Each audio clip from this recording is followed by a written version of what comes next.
chance. It was 1-on-1 and the Gabonese striker was the winner. There are some of our Premier League commentary from yesterday's show. Premier League is back here on Off the Ball Sundays. We had Nathan Murphy and Kevin Kilbane at Old Trafford. We had Stephen Doyle and Pat Nevin at St James's Park. Kevin, we'll talk to you more about what you made of events at Old Trafford after 9 on the football show. Kenny Cunningham's joined us now. Hi, Kenny. I want to talk to events with Kev at Crow Park at the weekend, if you don't mind, Joe, for the first 15 minutes of the show. Kenny, it's a different sport. We talk about the things that you really know about. Come on, let's leave that now. Kev, fair play to you for actually turning up this evening. I'll give you that after the emotional turmoil you obviously went through over the weekend. No, it's only a game, Kenny. You can't take it like that, can you? You know, it's the way it is. Have you folded away the jersey? Have you folded it away and put it at the top of the wardrobe for the year? Let's move on, Joe. Let's move on. Did you watch Dublin Mayo, any of it, Kenny? Do you know what? Funny enough, lads, I had eyes on the game Saturday afternoon, and I rushed up afterwards. So I was working on one of the games, and I caught the last 15 minutes of the first half, 20 minutes, and I tell you what, Mayo were playing really well. When they walked off at half time, I couldn't have been the only kind of Dublin supporter thinking, oof, this is game on. And maybe having one or two little doubts. But by the time I got into a taxi, getting a taxi into the airport, up to the airport, got a taxi man to switch the radio on. It was 10-15 minutes into the second half. Couldn't believe it. And it was game over. Yeah. Over. You should, if you get a chance, maybe you have already, they're probably on YouTube already, watch those 12 minutes after the resumption of the second half and you'll just see some of the most amazing football. Yeah, just blissed them by all accounts. Yeah. But like I said, I was so impressed with Mayo for that period that I watched them first half. I mean, worked so hard, just swarmed all over Dublin, didn't they? And very clinical taking the points they took, very clinical taking a very disciplined approach, not giving away too many free kicks. And I thought, wow, it's going to be a hell of a second half, but no, didn't happen. I'm enjoying this. Kenny Cunningham does GAA. I like this. Clearly didn't happen, Kendo. No, come on, let's move on. We had Manchester United Chelsea yesterday. Kenny, Kev was at it. We'll get his thoughts later on after 9. Talk to us. It wasn't a 4-0 game, really, was it? It was. Finished 4-0. I don't. No. Off you go. If you're going to be like that. I understand the point you made here. You know, a few people have said it since the weekend. Frank Lampard was obviously afterwards. I can understand why he's saying it, and you look in terms of possession that Chelsea had, maybe possibly a couple of chances which they created in that first half period. But I agree with Jose Mourinho. I've heard him speak a few times, Mourinho, and he's spoken about teams in possession of the ball. And he talks about teams being in possession but not necessarily being in control of the game. And I agree with him. Not too many people do. Because there's certain teams who'll sit behind the ball, sit deep, kind of low block, and actually give you possession of the football. And just wait for that quick transition, knowing the players they have at their disposal to go and hurt you on the break. And that's what United did really well second half. Defensively, very solid, and almost just drew Chelsea onto them. And then hit them, just opened them up on the break time and time again. So, yeah, I understand what you're saying. Maybe in terms of flattening them a little bit the 4-0, but in some respects, I thought it was really comfortable for United in the end.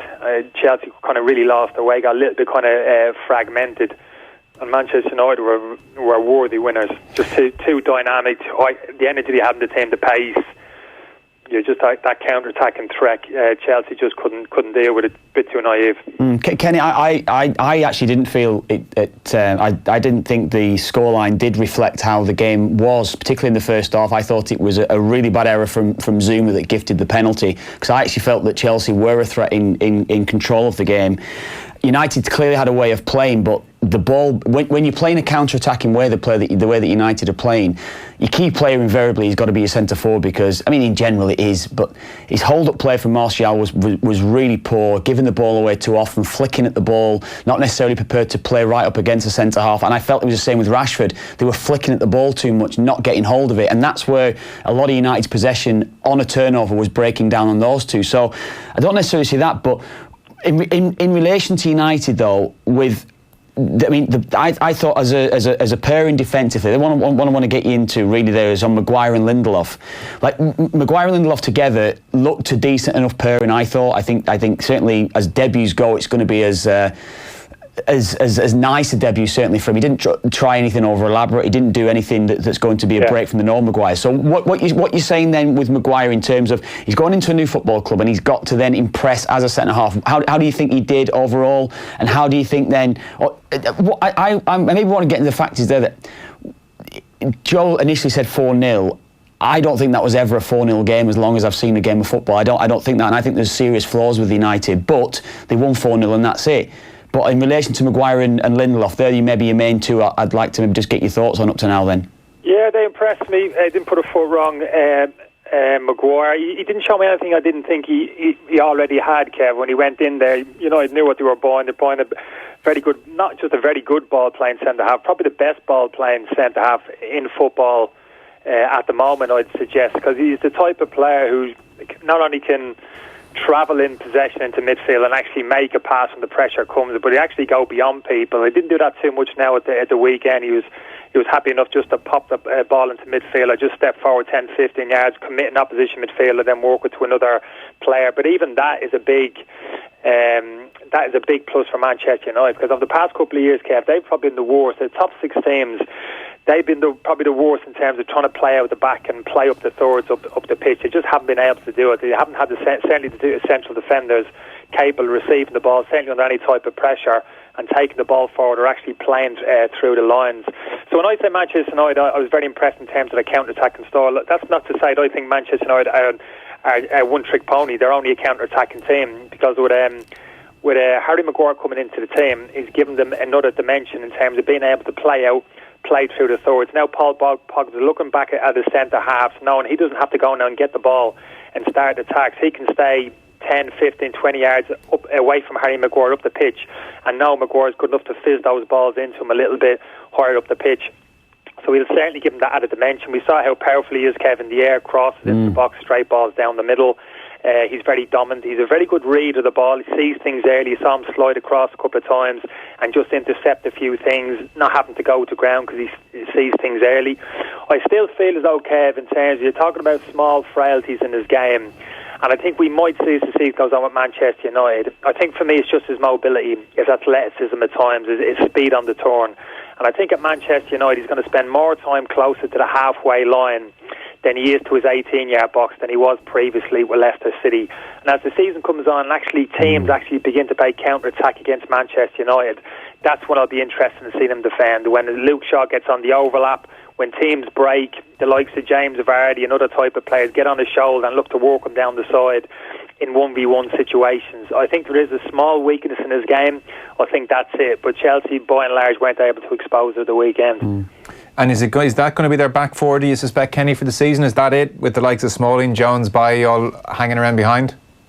Yeah, absolutely. Yeah, but that felt like the Lindelof, and I'd still throw Chris Smalling into the equation. I think if there was a small drop-off from form from Lindelof or injury, personally for me, he's the one who probably stepped in. But that looked a good partnership to me. They looked very comfortable in each other's skin, kind of complemented each other quite well, I felt. So that looked an obvious partnership for Manchester United. Wan-Bissaka looked lively. Obviously still young, he's got to polish up his game a little bit, but great athleticism from him. He showed a lot of kind of confidence actually in possession of the football. And Luke Shaw, of course, as we know, is a top-class left-back for me. So that defensive unit, certainly in possession of the ball now and our possession, looks as if it could now be an asset to the team, as opposed to previously where you always felt as if it just maybe there were one or two players short. So that's a big plus for Manchester United, because we know the assets and the qualities which they have with players higher up the pitch. We saw that obviously in relation to the goals which they scored. Kev, do you, in Martial and Rashford, you were saying yesterday on commentary, you're looking for 20, 25 goals from one of them, at least 15 from the other? Yeah, 40 between them. Yeah. Realistically. Well, if they're going to compete, that's the numbers they have have to be getting, don't they? What odds? What do you mean, what odds? Of them doing that? Them. Well, they have the ability to do it. The two of them have undoubted ability. Martial looks like he's going to be the number 9 now, with Rashford floating a little bit off the left-hand side. I think it probably suits Rashford. I think he's a bit more disciplined defensively than Martial as well, and that is a big thing when you're coming up against sides that are going to counter against you, that they're going to have real good attacking players. I think he is more disciplined defensively. I think that's why Solskjaer has decided to do that. That's probably one of the reasons. But they do have the undoubted ability to get 40 goals between them. No doubt at all. Kenny, 40 goals between them? Yeah, I think so. Now, when you look at kind of Liverpool, I mean, Salah was the top scorer last season. I mean, Liverpool never, whisk away from a league title last year. I mean, Salah was the top scorer with kind of 22 goals. Mane would have been one or two behind them, maybe 19, 20. So, Liverpool's two top scorers last season, probably, between them 40 goals. So people say, it's winning the league 25, 30 goals. Not necessarily for me. It's all about the kind of contribution across the front line now. It's all about them top three players. I mean, pretty much nowadays, Kev, Joe, we're looking at times looking at three centre forwards playing high up the pitch. When I look at Liverpool, that's exactly what I see. I see basically almost three number nines, Salah operating off the right and Mane off the left, but they have like centre forwards. Actually, it's almost three number nines playing very narrow at times. So I think when Manchester United probably similar in terms of Martial and Rashford, and the beauty of the two of them, I think you'll see them dovetail, which I think they did at the weekend at times in terms of Martial popping off onto the left hand side and Rashford playing down the centre. They're very flexible, very versatile in that respect as well. So I think they are capable. And Lingard's another one as well. Not just about them too. Pogba is going to be key for them in terms of goals. He's capable 10, 15 league goals if his head's right. And he wants to stay there and commit himself certainly for this season. He's capable of producing double digits in terms of goals scored, and Lingard as well. So, but that's never been an issue for me, lads. Manchester United high up the pitch. I mean, they've got some outstanding individual players. I know Kevin makes the argument maybe about that kind of hold-up player, that number 9 in terms of back to play and making things stick and bring players into play. And I take his point; they're a little bit loose. First half, both Martial and Rashford in that respect, and that will have to improve. But don't underestimate the other qualities which they have in terms of their athleticism, kind of dynamism, individual ability to beat people in 1v1 situations from that number 9 position. They're great attributes to have, which be kind of more kind of lumpier centre forwards who like to play with their back to goal and can link things up very well, but not the quickest over 10 yards, can't beat anybody in 1v1 situation. So yes, certain reservations in terms of that hold-up play, but in terms of the other individual qualities which they bring to the team, I think that's what Solskjaer is looking for, that kind of movement, that kind of dynamism, pace, all across the front line. And he certainly got that now with Martial, Rashford and Lingard, but of course he always had it. And of Chelsea then, Kenny, Lampard was very quick to point out after the game that he certainly thought they were the better team for 45, 60 minutes of the game. A few silly mistakes were punished. He said that is the harsh reality for us. If we're looking at a Premier League top 6, a lot of people generally have Chelsea as 6th, given where Chelsea are coming from, transfer ban, losing Hazard, a difficult first season for Lampard. What did you see in Chelsea yesterday? Yeah, I thought the attitude was good. I thought they started the game well, kind of high energy, pressed the ball, a couple of early transitions. I thought Mason Mount was quite prominent in the first half. And what I liked about him, he was getting from that advanced kind of number 10 position he was playing, he was getting beyond the front player as well and getting himself into some good positions. Just didn't make the best use of maybe at times the final ball. That was the case in a couple of cases with Chelsea. He got to the edge of the box, 5-10 yards from the box, and just selected the wrong pass maybe at times, a little bit of a lack of quality. But I think with Chelsea you have to look who's got to come into the team, and I think if you put Rudiger back into that team instead of Zuma, and the midfield three is fascinating for me in terms of how Lampard sees it, and not just in terms of personnel but in terms of the shape he's going to employ in there, because if he leans towards kind of a holding midfielder and two number 8s, two advanced players, for me, Jorginho's out. Jorginho can't play in that formation that he has played for the past year on the Saturday. You can't carry Jorginho now in the holding midfield position. He's a liability from a defensive point of view. He can be got at. So the question is, does he find a position for him in the team, Jorginho? And for me, the only possible place you can play him in is a midfield too. Get a minder alongside him. That minder is obviously Kante. So you play with the 2 in there, basically then you play with a 10. And for me, Lampard's always leaned towards really a holding midfielder and 2 number 8s. Yeah. And they've got some very good attacking midfield players. The likes of Barkley, Loftus-Cheek has to come back in. Willian can play in there as well. Mason Mount as well.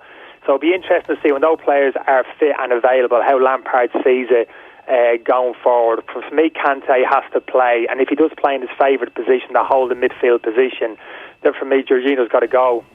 That's a big decision. He's got to go out with the team. And he's got to put his faith in the likes of Loftus-Cheek, Barkley, Willian, those type of players in those advanced midfield positions. And he might be more liable to see it that way, Kenny, 2 number 8s and Kante holding, given the lack of depth he has up front. Like, I mean, we'll talk to Kev afterwards. But the suggestion is he's going to play with 2, though. He's going to play 4-2-3-1. That's the suggestion that you're hearing how he wants to go about it. Speaking to a few of the Chelsea guys yesterday, He wants to play with 2 holding. So I'd probably with Kenny, if it's going to be Kante and another, you'd probably say Jorginho is the man that's going to try and control the game alongside him. Yeah, that's the only way, because in a 2, Kev, your partner in there can bail you out, and he'll need bailing out at times, Jorginho, but he won't be able to do it all the time, Kante. Even though you're playing kind of 10-15 yards to the right of somebody, a quick pass in behind Jorginho, or somebody drops their shoulder and beats him, because he's very one-paced. Kante won't be able to get across all the time. So for me personally, even in the 2, I'd be reluctant to throw Jorginho in there, but I think there is an argument. Would you prefer Kovacic, Kenny? Sorry, that's the only system he can play in. Kenny, sorry, would you prefer Kovacic alongside Kante? Would you like to see that little combination going? Yeah, I think so. For me, Kovacic is a better athlete. He's got a little bit of more of a turn of pace to me, but he can get box to box a little bit more, kind of younger legs. So if he was going to go with that too, for me, I'd probably lean towards Kovacic alongside Kante, but I wouldn't be too despondent. Like I said, Hudson Odoi to come back into the team higher up the pitch. Pulisic, I think, will only kind of get better games under his belt. The centre forward position, maybe a slight cause of concern. Big responsibility on the shoulders of Tammy Abraham. A lot of expectation, I should say, more so than anything else. Giroud's there, who's a kind of steady enough operator. Kev, you were talking about that number 9 kind of back to goal experience, make things stick, bring players in. He's that type of player, but 20 plus goals this season, I'm not too sure. But reasons for optimism, absolutely, from a Chelsea perspective, and I think he will pull that dressing room together. I think he's the type of manager the players will kind of gravitate towards and want to do well for. But just kind of tactically, I'm very interested. No players become available, how he sees it going forward, what's their DNA going to be, certainly in terms of their tactical formation going forward. By all accounts, he's played around with that a lot in pre-season, so there's no clear indication just yet. A quick word before you go on Liverpool, 4-1 winners on Friday night, which feels a long time ago now. Anything of note there? No, I'll tell you what's interesting.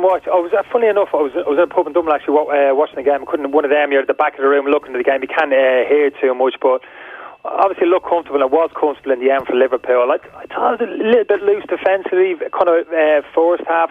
Norwich got into the last third a couple of times, a little bit of combination play and getting behind the Liverpool defence a little bit too easily for me. Alisson came out and made a great save, 1v1 on occasion. And I saw a little bit of it last the previous week against Manchester City. Again, I was away watching the game, and a couple of times, I like the fact Liverpool like to play a high line. It's a good thing. As a general rule, you like to do it as a defender. And certainly if you're going to go and press the ball and higher up the pitch, you've got to be compact. So that means, as Kevin now, pushing that back for you and as high up the pitch is possible. But I think you've got to be clever with it as well. I mean, there are times when you've got to drop. When there's not enough pressure on the ball, you've got to recognise that, and you've got to kind of drop off into the space and cover the space. And a couple of times Manchester City, De Bruyne made a couple of runs from that inside right position, that kind of advanced number 8 position, in between Robertson and Van Dijk, and he was away and he was in a couple of times. Van Dijk didn't see it. There was a couple of long balls in behind Alexander-Arnold from the goalkeeper early on in the game.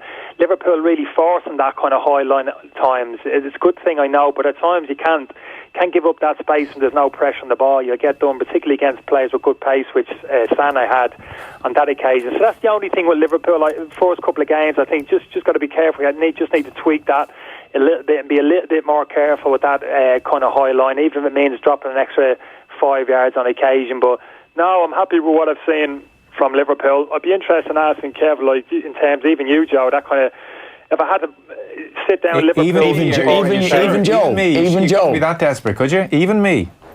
Even Joe, that's it. Even Joe and every other Liverpool supporter out there, where all those Liverpool centre midfielders fit. I'm not a Liverpool supporter, by the way. He's going to play with 3. We're talking about Lampard tactically changing things, which formation to play. We don't ask those questions with Klopp. It's 4-3-3. Yeah. With that one holding midfielder again and those 2 advanced number 8s. I'd love to ask Paul Liverpool supporters who they're, everybody fit and available, who'll be their first choice 3. Because I'm still a little bit unsure. I mean, as well as Fabinho came in last season, as well as he's done, I'm still looking at him thinking, just in terms of mobility, athleticism around the pitch, the ability to drive across the pitch 15, 20 yards and make an interception, drop into the back, just a little bit of pace, dynamism around his game from a defensive point of view. I used to look at Henderson and think, from a central defender, if I'd me pick who I'd want to see in front of me, 10 yards in front of me, it'd be Henderson. It'd be Henderson ahead of Fabinho. And then you take your pick of the two in front of that. For me, probably Oxlade-Chamberlain, maybe even Keita if he finds a bit of form. I know it's great to have those kind of options going forward, but when the big games come around for Liverpool this year, and no bigger than Manchester City home and away, and we know how important those two games were last season. Probably in the end won Manchester City the league. It was 4 points out of 6, wasn't it, they got against Liverpool last year. So when those two games come around, I'll be fascinated to see who he picks. I think it's going to be really important he gets that balance right in that central midfield area with the options that he has. Kenny, we are out of time. Oh, you're not even going to give me our midfield three? No, because you don't actually want my midfield three, is the point.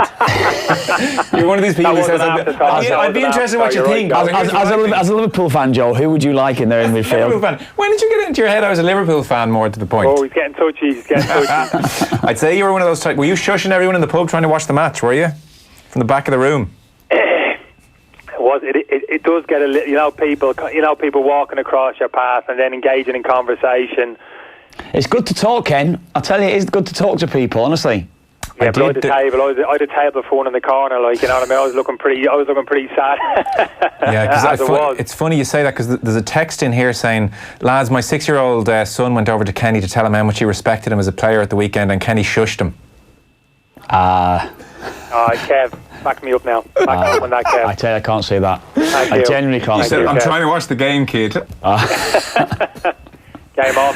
That's slander, Joe. That's terrible. There's a text that just came in there. How dare you, Joe? You just typed that in, Joe. I did, of course. Just typed that in under a pseudonym. I did. You would never do that, I know. All right. Listen, it's good to talk, Kenny. Nice one, lads. All right. Hello, Ken. Keep your chin up, Kev. See you later. Why? Kenny Cunningham there, in fine form, rare form. I wasn't giving him the satisfaction of an answer, so we could tear it apart anyway. Yeah. Right, we're taking a break. Off the ball on News Talk. This August on News Talk, we're celebrating all things food. All month long,